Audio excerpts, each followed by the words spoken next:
शिवाय गुरवे नमः। शिवाय गुरवे नमः। शिवाय गुरवे नमः। शिवाय गुरवे नमः। అమ్మ పుణ్యాన్ని ఇస్తుంది, అన్ని చేస్తుంది. అమ్మని కీర్తించడం వల్ల పుణ్యం లభిస్తుంది. ఈ విధంగా అమ్మ యొక్క నామాలు. బంధమోచిని కూడా అయిపోయింది కదా. బంధాలను కూడా ఆవిడ తొలగిస్తుంది. ఏ బంధాలో తెలుసు కదా ఎలా ఉండాలి. బంధాలను తొలగించటము అంటే బంధాల పట్ల విపరీత తత్వం లేకుండా చూపిస్తుంది ఆవిడ. విమర్శ రూపిణి కాబట్టి వాచక శక్తి, ఎలా మాట్లాడాలి, ఏం మాట్లాడాలి, ఇవన్నీ కూడా ఆ అమ్మ వల్లే లభ్యమవుతాయి. ఏ ప్రయత్నం లేకుండా ఉంది అంటే కూడా అది అమ్మ యొక్క అనుగ్రహమే. ఇంకా అమ్మని ఆరాధన చేస్తే కూడా మనకి తెలుస్తుంది. విద్య విద్యయే స్వరూపంగా గలది. విద్యా హి సా పరమా దేవి. పరమా హి దేవి, మళ్ళీ అక్కడ హి పెట్టారు. హి అంటే సంస్కృతంలో మస్ట్ అండ్ షుడ్ అన్నట్టుగా అనమాట. అంటే చేయటం అని కాదు, ఇంకా అది అందులో ఆప్షన్ లేదు అనేసి. కాబట్టి జ్ఞానమే అమ్మ, ఆ పరమమైనది, ఇక అందులో ఆప్షన్ లేదు. వేద స్వరూపిణి, జ్ఞాన స్వరూపిణి, దృశ్య పదార్థ సహాయమున దృక్పదార్థమును తెలుసుకుని వివేచనమే విద్య. యయా తత్ అక్షరం అధిగమ్య తే సా విద్య. ఏ విద్య చే అక్షర పరబ్రహ్మము తెలియబడినదగునో అది విద్య. విద్యలు రెండు విధాలు, పరా విద్య, అపరా విద్య. పరాపరాణం పరమాత్మమేవ పరమేశ్వరి. ఈ విద్యలలో పరవిద్య అయిన బ్రహ్మ విద్య, శ్రీ విద్య పరమేశ్వరి. మాయ యొక్క కార్య వివేచనమున జ్ఞానక్రియా సూచకమగు పరమ కళను తెలియదగును, అంటే తెలుస్తుంది అని. ఇది ఏ విమర్శ అని కాత్యాయని విద్య. సమస్త పురాణ ఇతిహాసాలు, సంగీత సాహిత్య చిత్రలేఖ ఇలాంటివన్నీ చతుషష్టి కళలు అన్నీ కూడా విద్యలే. అయితే చెప్పాను బాహ్య విద్యలు అసలైన విద్య. కాబట్టి ఇక్కడ బాహ్య విద్యలైన అమ్మే, ఆ పరా విద్య అయినది కూడా అమ్మే. కాబట్టి అమ్మ విద్యా స్వరూపిణి. అన్ని విద్యలు ఆవిడే. కాబట్టి మనకి ఏ విద్యలో అయినా సరే ఒక ప్రావీణ్యత ఉన్నది అంటే అది అమ్మ యొక్క అనుగ్రహమే, అందులో ఏమీ సందేహం లేదు. కాబట్టి అన్ని కళలు ఆవిడవే. అమ్మ అనుగ్రహం లేదే మనకి ఏ విద్య ఎందు కూడా ప్రావీణ్యత లభించదు. అది మన మామూలుగా మన ప్రయత్నము, ఏదో మన అదృష్టము, ఇలా రకరకాలుగా అనుకుంటాం.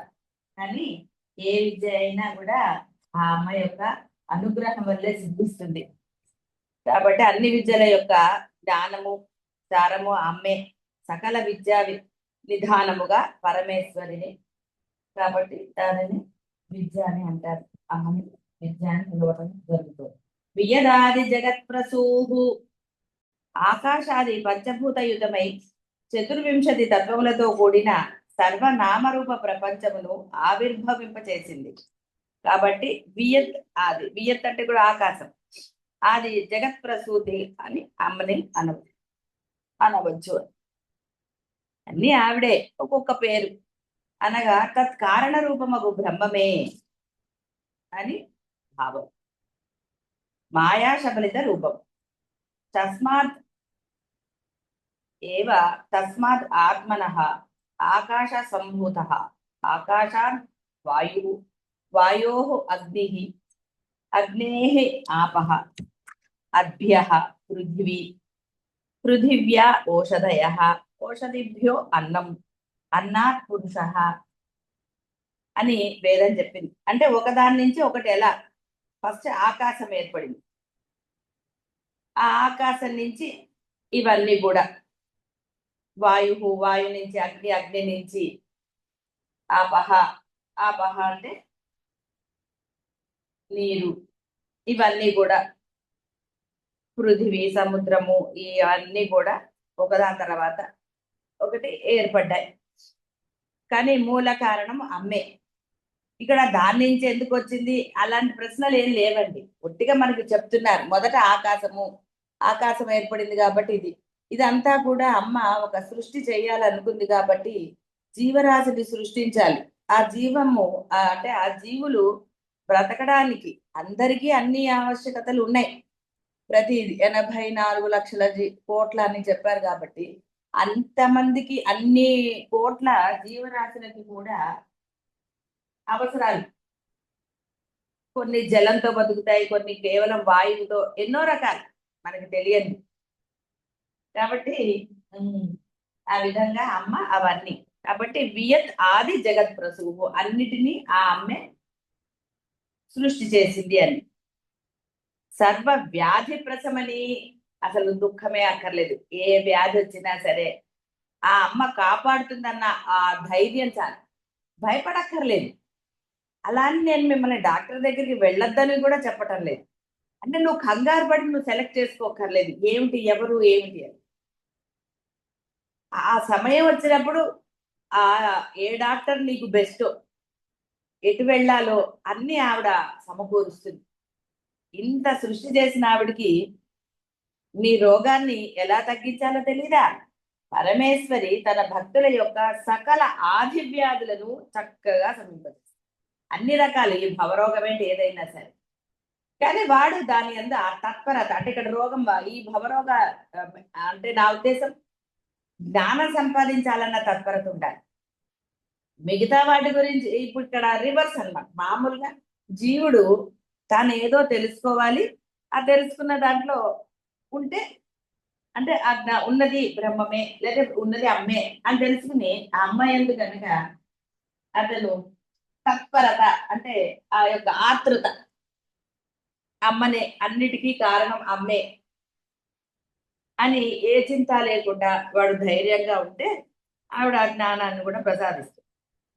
ఆ ధైర్యం ఉన్నవాడు ఈ దేహానికి వచ్చే రోగాల గురించి భయపడు.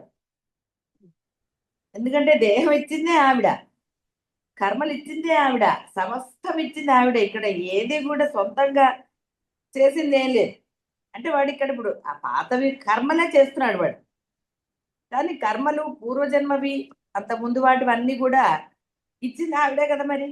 కాబట్టి ఆవిడ ఇవ్వగలిగిన ఆవిడ నీకు తెలియని, అంటే నువ్వు ఏ జన్మలో ఏ కర్మలు చేశావో నీకు తెలియదు, అయినా ఆవిడ అవన్నీ నీకు ఈ జన్మలో అనుభవించమని ఇచ్చింది.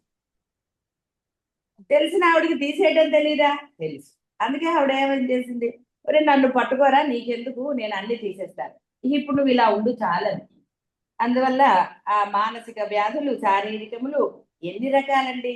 మనసులో ఎన్ని బాధలు ఒక్కొక్కళ్ళకి, వాళ్ళకుందనా వీళ్ళకుందా, అసలు ఏదో ఒక రకమైన మానసిక వ్యాధి. ఏమైపోతుంది తర్వాత ఏమిటి, నన్ను ఎవరు చూస్తారు, ఏదన్నా వస్తే ఎలాగా, అవసరమైనవన్నీ. ఒరే ఉన్నది నేనురా, నన్ను పట్టుకో, లోపల బయట సమస్తము నేనే అని నీకు ఆ నమ్మకం కుదరదా. ఎందుకని అని అంటే జీవుడి దగ్గర సమాధానం ఉంటుందా. అందుకని సర్వ వ్యాధి ప్రశమని, ఎవరే నీకెందుకురా, అన్ని రోగాలు ఒట్టిగా శమనం కాదు, ప్రశమనము అంది. సర్వ వ్యాధి ప్రశమని, బాగా తీసేస్తాను రా, అసలు ఆ గుర్తులు లేకుండా చేస్తాను. మరి కర్మలన్నీ ప్రక్షాళన చేస్తాననలేదు, అది కూడా ఒక భవరోగమే కదా. మరి అంత చేస్తున్న ఆవిడ శారీరకంగా వచ్చిన తీయకుండా ఎలా ఉంటుంది. అందుకనే మన మహాత్ముల జీవిత చరిత్రలు చదువుతున్నాము, వింటున్నాము అంటే అందులో అది గ్రహించాలి. వాళ్ళు ఎందుకు భయపడలేదు వాళ్ళకు వచ్చిన రోగాల గురించి, ఎందుకని వాళ్ళు హాయిగా ఉన్నారు. అయ్యో ఎలాగా అని అప్పగింతలు పెట్టటమా, ఇంకోటి చేయటమా, ఇంకోటి చేయటమా, ఎందుకు వాళ్ళు చేశారా, వాళ్ళ జీవిత చరిత్రలు మనం చదువుతున్నామంటే అందులో గ్రహించాలి. ఎందువల్ల గ్రహించాలి అంటే నీకు ఉన్నది పరబ్రహ్మమే అని తెలిసింది కాబట్టి. ఉన్నది ఒకటే శక్తి, అది నువ్వు అమ్మగా ఆరాధించవచ్చు, అయ్యగా ఆరాధించవచ్చు, లేదా పరబ్రహ్మమే అనొచ్చు, లేదా గురువు అనుకోవచ్చు. నువ్వు ఎలా అనుకున్నావు అన్నది ముఖ్యం. ఆ అనుకున్న దాంట్లో నువ్వు ధైర్యంగా ఉన్నావా, నువ్వు ధైర్యంగా ఉంటే నిన్ను రక్షించి తీరుతుందా. కాబట్టి ఇక్కడ ఆ ధైర్యం నీలో ఉండాలి. ఈ మధ్య ప్రసన్న చెప్పింది కదా, అంటే ఎప్పుడైతే నీకు వచ్చిన రోగం వైపు నీ దృష్టి పెట్టకుండా సర్వము ఆ గురువే అని నువ్వు భావన చేశావో ఆవిడే చెప్పు. అంటే అంతా ఆవిడకి ఆ రోగం ఎలా తగ్గిపోయింది అంటే అది తగ్గిపోయింది. దానికి కారణం వెతికినా దొరకదు. ఎందుకంటే ఒక గురుశక్తో దైవశక్తో వాటికి మీరు కారణాలు వెతుక్కోలేరు. చెప్పాలి అంటే నీ యొక్క అకుంఠితమైన విశ్వాసం, ఆ ధైర్యం, అది నిన్ను ఆ యొక్క రోగం నుంచి ప్రసమని రక్షించి తీరుతుంది. కాబట్టి వ్యాధులు శారీరకములు, మానసికములు, ఆధులు అంటే ఈ కర్మలు అని అర్థం. మానసికములు, కాయికములు, వాచికములని సర్వ వ్యాధులు అనుటచే ఆధ్యాత్మిక ఆది భౌతిక ఆది దైవికములు తాపత్రయములు కూడా వ్యాధులే. వీటిని అజ్ఞానకృతములకు ఉద్రేకములను మానసిక దుర్బలత్వ సూచకములగుటచే అవి కూడా వ్యాధులే. కాబట్టి ఈ మొదలగు సర్వవిధ వ్యాధులను సమీంపచేసి జ్ఞానాన్ని కలుగచేసి విమర్శ రూపి అను కాత్యాయని విద్యా స్వరూపిణి అగుట పరమేశ్వరి సర్వ వ్యాధి ప్రసమని అనబడుచున్నది ఇది. కాబట్టి విద్యా అనుష్ఠానము సరే, ఇక్కడ ఏ నామాలు దేనికి ఇచ్చారు అలా అనడానికి ఏదైనా ఆమె నీకు ఆ నమ్మకము ఉండి తీరాలి. దృఢ విశ్వాసం రావచ్చు, శరీరానికి రావచ్చు, మానసికంగా కలగచ్చు, ఎన్నో రకాలు, ఎన్ని రకాలు కలిగినా నీవు గనక ఆ దృఢమైన విశ్వాసం నీలో సడలింపకుండా ఉంటే ధనం అంటే పేదరికం సంభవించవచ్చు, ఏదైనా సంభవించవచ్చు అండి. తెలియని వాళ్ళు ఎవరు ఇక్కడ ఇప్పుడు. కాబట్టి ఏ రకమైనదైనా సరే వ్యాధి అన్నారు, బాధించేది వ్యాధి. కాబట్టి ఆ బాధ నుంచి కేవలం శమింపచేయటం కాదు, అంటే అసలు నీకు దాని యొక్క ఛాయలు కూడా లేకుండా చేస్తుంది. కాబట్టి అమ్మ సర్వ వ్యాధి ప్రశమని, సర్వ మృత్యు నివారిణి. సరే, అన్ని రకాల మృత్యువుల నుంచి, వ్యాధులన్నా అదే.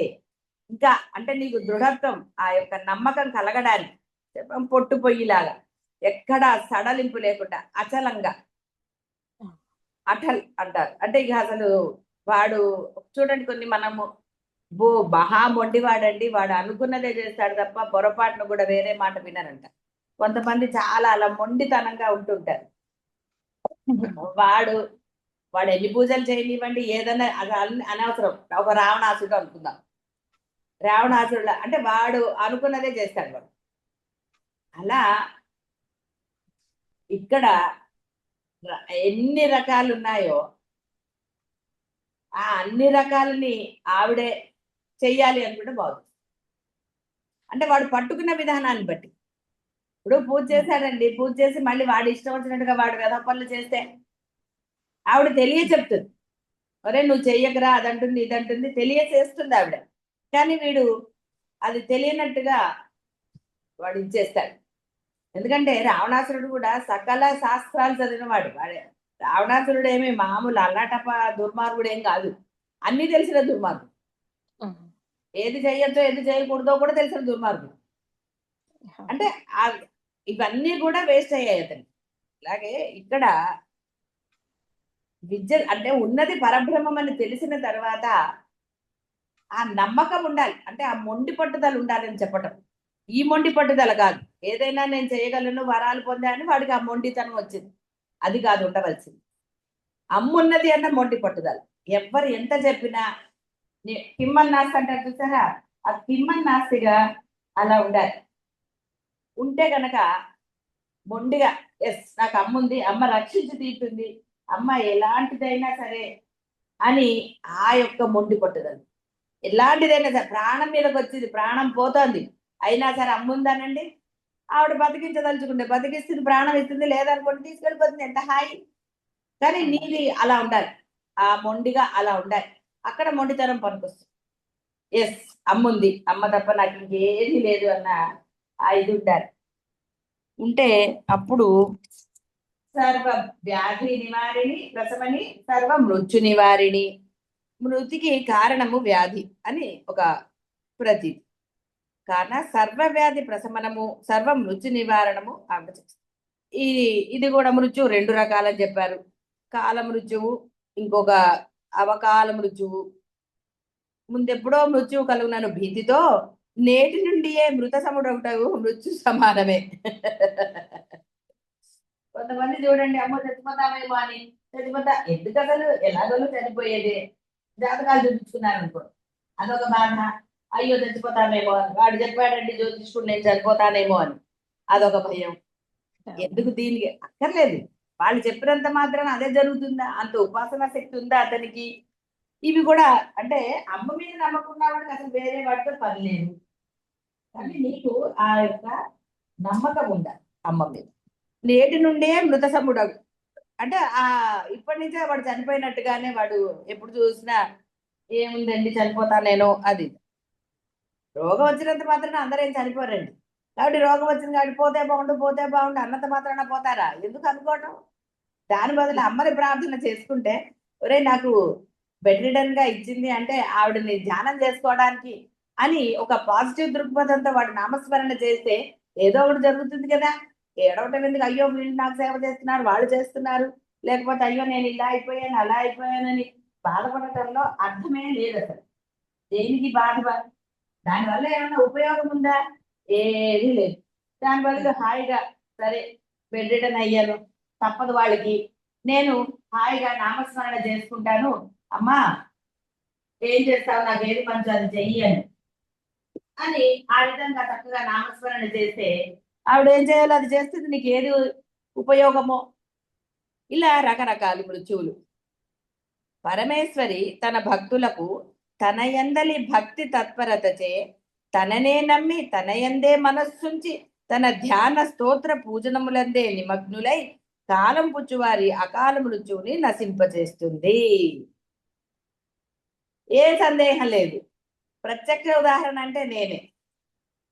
ఎందుకంటే చాలా మంది నాకు ఒక సమయంలో వచ్చినప్పుడు చాలా మంది నాకు మృత్యు అనుకున్నారు, నష్టమేం లేదు. కానీ ఆ అమ్మాయి అందే ఏ చేస్తే అది అంతేగాని అమ్మ నన్ను బతికించని నేను ఎప్పుడు అడగలేదు.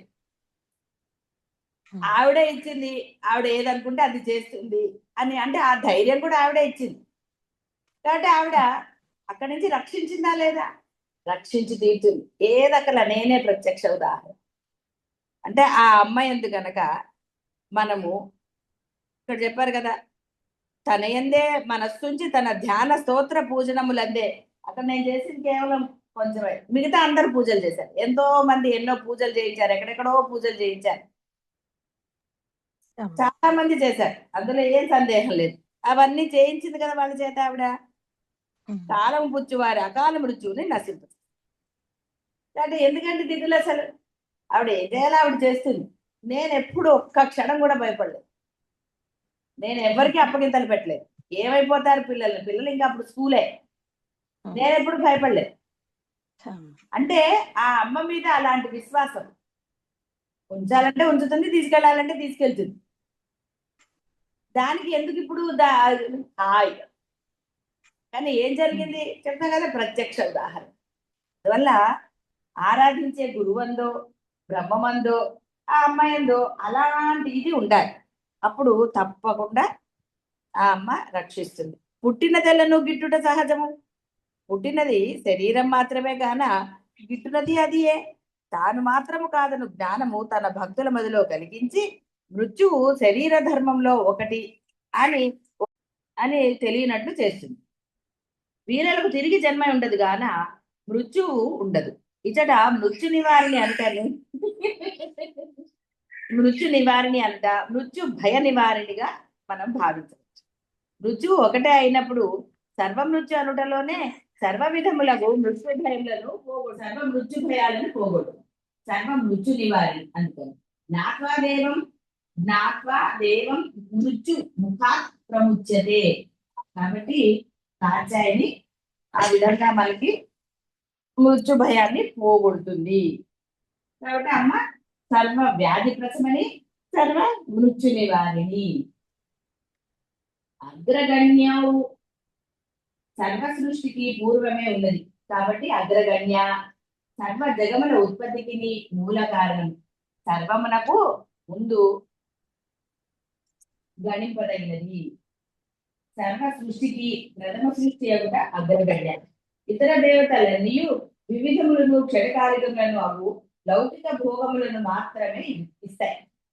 ఇది మనకి శివానంద లహరిలో కూడా చెప్తారు, నశ్వర దేవతలను పూజించే ఏం లాభం అని. కాబట్టి అందరి దేవతలు ఈ నశ్వరములైనవి మాత్రమే ఇస్తారు. కానీ అమ్మ ఈ పరమేశ్వరి చిరకాల వ్యాప్తములకు భోగమోక్షముల రెండింటినీ ఇస్తుంది. ఇతర దేవతలందరికన్నాను అగ్రగణ్య. అంటే ఆ అమ్మ ఏదైనా ఇవ్వగలుగుతుంది. అంటే ఏమి ఇస్తుంది ఆవిడ? చిరకాలము. అంటే నీకు ఇచ్చే భోగాలు కూడా వెంటనే నశించవు. ఆవిడ ఇచ్చింది అనుకోండి, అది ఎప్పటికీ ఉంటుంది. నీకు మళ్ళీ కష్టాలనండి అంటే నీకు దాని వల్ల అసంతృప్తి అనేది కలగదు. ఎప్పుడు నీకు తృప్తినే ఇస్తుంది ఆవిడ, అందులో ఏ సందేహం లేదు. కాబట్టి అమ్మ అగ్రగణ్య, అచింత్య రూప, పరమేశ్వరి అవ్యక్త స్వరూపిణి, గుణత్రయ రహిత, పంచభూత స్పర్శలు లేనిది, నిర్గుణ స్వరూపము. యతో వాచో నివర్తంతే అప్రాప్య మనసా సహా అని శృతి చెప్పింది. అవాంగ్మానస గోచరం. మనస్సునకు వాక్కునకు ఆవిడే కారణమైనా వాటికి దొరకనిది, తనగా వాటికి పూర్వమే ఉండి వాటి ప్రాదుర్భావమునకు కారణం. కావున మనస్సు పరమేశ్వరిని చింతింపలేదు, వాక్కు స్తుతింపలేదు. అందుచే పరమేశ్వరి అచింత్య రూప అనబడుతున్నది. కాబట్టి ఆ మనకి ముందర కూడా నామం వచ్చి అవాంగ్మానస గోచర. ఆవిడ వాక్కుకి దొరకదు, మనసుకి దొరకదు. మళ్ళీ దొరికేది వాటి చేతనే, అది కూడా ఆవిడే కాబట్టి. అంటే అర్థము, నువ్వు మనసుతో ఎంతని భావన చేయగలవు? నా ఇది అని వేదం చెప్పినట్టుగా ఇది మాత్రమే అమ్మ అని చెప్పడానికి లేదు. ఇంత మాత్రమే అమ్మ అని నువ్వు వాక్కుతో చెప్పలేవు. అందుకని ఎక్కడైతే వాక్కు మనసులు ఆగిపోతాయో, అంటే ఇక దాని భావనకి అక్షరాలకి ఇక ఎక్కడ తావు లేదో అక్కడ ఆవిడ ఉంది అని అర్థం. అవాంగ్మాన. అందుకని అచింత్య రూప. భావించడానికి ఎంతగానో భావిస్తారు, ఏదని భావించగలుగుతారు? అమ్మ కరుణ ఇంతే అని చెప్పగలరా? అమ్మ రక్షించింది, ఆ రక్షణ నేను చెప్పలేను అంట. ఎలా రక్షించింది అసలు చెప్పటం కష్టం అండి, ఆ క్షణంలో అలా జరిగింది అని అంటూ ఉంటారు. కాబట్టి ఇక్కడ ఆచించారు. అందువల్ల అమ్మ కలికల్మష నాశిని. కల్మషములు దోషములు కలియుగమున కాల సహజములు.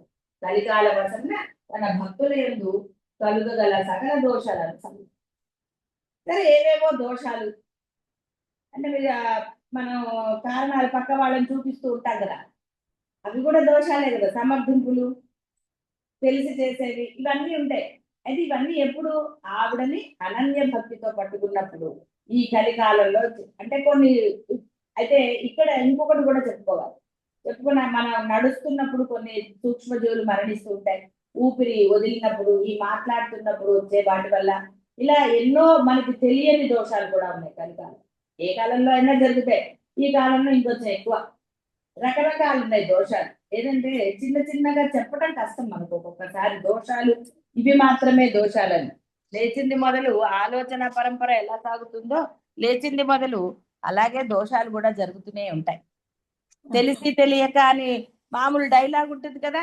కాబట్టి తెలిసి చేసినవి, తెలియక చేసినవి అని ఎన్నో రకరకాలు ఉంటాయి. తెలియక కూడా కొన్ని జరుగుతాయి కదా. కాబట్టి ఎన్నో ఉంటాయి. అవన్నిటినీ కూడా ఆవిడ నశింపచేస్తుంది, దోషాలని శమింపచేస్తుంది. దాని అజ్ఞాన కృతములకు సర్వ పాపాలని పరమేశ్వరి పాదస్మరణ మాత్రమున నశిస్తాయి. కాబట్టి పరమేశ్వరి యొక్క పాదాలు స్మరించడం సౌందర్యలహరిలో కూడా చెప్తారు. చాలా ఆవిడ పాదాలకు అందుకని ఆవిడ అభయహస్తము అలాంటివి పెట్టుకోలేదు, వరద హస్తం. ఆవిడ పాదాలే అన్ని తీరుస్తుంటే ఇంకా ఆవిడకి హస్తాలతో అందుకని ఆ హస్తంలో ఆవిడ కొన్ని ఒట్టిగా అవి ఆయుధాలు అనడానికి కూడా లేదు. అలా అని చకా చెరుగ్గడ ఆ చిలకన ఏదో పెట్టుకుంది ఆవిడ. ఎందుకంటే పాదాలకి నమస్కరిస్తేనే చాలట. అందుకని పాదస్మరణ గొప్పది అంటారు. పాదములే అన్ని చేస్తాయి. ఆ పాదములను ఆశ్రయించే అంటే కర్మలు కాలి వల్ల అంటే అటు ఇటు ఇది వల్ల జరుగుతూ ఉంటాయి. అందుకని పాదస్మరణ అన్నారు. అందుకనే మనం గురువుల సమక్షంలోకి వెళ్ళినా ఏదైనా ఆ పాదాలకి నమస్కరించటం అనేది ఉన్నది. కాబట్టి జ్ఞాన కృతములకు సర్వ పాపములను పాదస్మరణ వల్ల పాదాలకి నమస్కరించటంలో అర్థం అది. అంతే తప్ప మీకు ఓపిక ఉందనో ఓపిక లేదనో కాదు అర్థం అక్కడ. అగ్నిని శాంతింపజేయు జలమును, చీకటిని శాంతింపజేయు సూర్యోదయము, కలియుగమున సకల పాపములను శమింపజేయుటకు పరమేశ్వరి నామానుకీర్తన శరణ్యములు. కాబట్టి పరమేశ్వరి కలికల్మష నాశిని. కాబట్టి అమ్మ అన్ని రకరకాలు ఈ భావనలు ఇవన్నీ కూడా నశించాలి. భావన నమస్కారం ఎందుకు చేస్తున్నాం మనం? అన్య శరణము లేదని చేసే మనపూర్వక నమస్కారం నిన్ను అంటే నీ యొక్క ఆ పాపాలను నశింపజేస్తుంది. ఓపిక ఉందని చేసే నమస్కారానికి అసలు ఏమాత్రం కూడా విలువలేదు. ఓపిక ఉందని చేసే నమస్కారానికి బాగా గుర్తుపెట్టుకోండి. చెయ్యాలి కాబట్టి అనే చేసే నమస్కారానికి కానీ ఓపిక ఉందని ఆ భావనకి నీ యొక్క నమస్కారం నిష్ప్రయోజనం అవుతుంది. కాబట్టి భావన గమ్య, అమ్మ భావనకే లోబడుతుంది. కాబట్టి మనం ఆ నమ్మకాన్ని పెట్టుకోవాలి. నేను నమస్కారం చేస్తున్నాను అంటే ఇక్కడ పాపాలు నశించాలని ఉన్నా నష్టం లేదు, నా పాపాలు నశింపజేయని నమస్కారం చేసుకున్నా దోషం లేదు. నేను నమస్కరించగలుగుతున్నానంటే నీ అనుగ్రహం అని చేసిన నమస్కారానికి అఖండమైన ఫలితం ఇస్తాను. కాబట్టి భావన ఉన్నతమైనది అన్నప్పుడు ఫలితం కూడా ఉన్నతంగా ఉంటుంది. అందువల్ల అమ్మ కలికల్మష నాశిని. ఈ కలికాలంలో జీవుడికి భావనలు ఎక్కువ. ప్రతిదానికి ఒక ఆశించటం అనేది ఉన్న భావన, దానివల్లనే వాళ్ళకి అవిద్య అనేది నాశనం అవ్వటం లేదనేది ఒక సమర్థింపు కాదు. ఎందుకంటే భావన నీది. ఆ భావన చేయమని ఎవరు చెప్పారు? అసలు ఎవరు చెప్పలేదు. నువ్వు అనుకుని నీ భావన నీదే. కాబట్టి అమ్మ సర్వమృత్యు నివారిణి, సర్వ వ్యాధి ప్రశమని, అగ్రగణ్య, అచింత్య రూప. అంటే ఇవన్నీ చేసిన ఆవిడ ఎంత గొప్పదో చెప్తున్నారు. అలానే ఒరే నీకు దొరికిపోతుంది అనుకుంటున్నావేమో, అచింత్య రూప, నువ్వు అన్నంత మాత్రాన నీకు దొరికిపోదు రోయ్ అని చెప్పటం అనమాట ఇక్కడ. కాబట్టి కలికల్మ అలా అని దొరకలేదు కాబట్టి అంటే కాదురా, నువ్వు ఈ కలికాలంలో ఇక్కడ కలి అనగానే మనం యుగాలను తీసుకుంటున్నాం, నష్టమేం లేదు. కలికాలము అని అంటే అర్థము యుగ కాలంలో, ఏ యుగంలో అయినా కొన్ని ఉంటాయి. ఆ యుగాలకి నువ్వు చేసేవి ఏవైనా సరే వాటన్నిటినీ కూడా ఆవిడ నశింప చేస్తుంది అనే అర్థం. సరే, కాబట్టి అందరూ కూడా ఆ విధంగా సద్భావనలతో ఉండండి. అమ్మ తప్ప అన్యము లేదన్న ఆ దృఢభావంతో ఉన్నప్పుడు తప్పకుండా సర్వమృత్యు నివారిణి, సర్వవ్యాధి ప్రశమనే అన్ని ఆవిడే అవుతుంది. శుభం భూయాత్.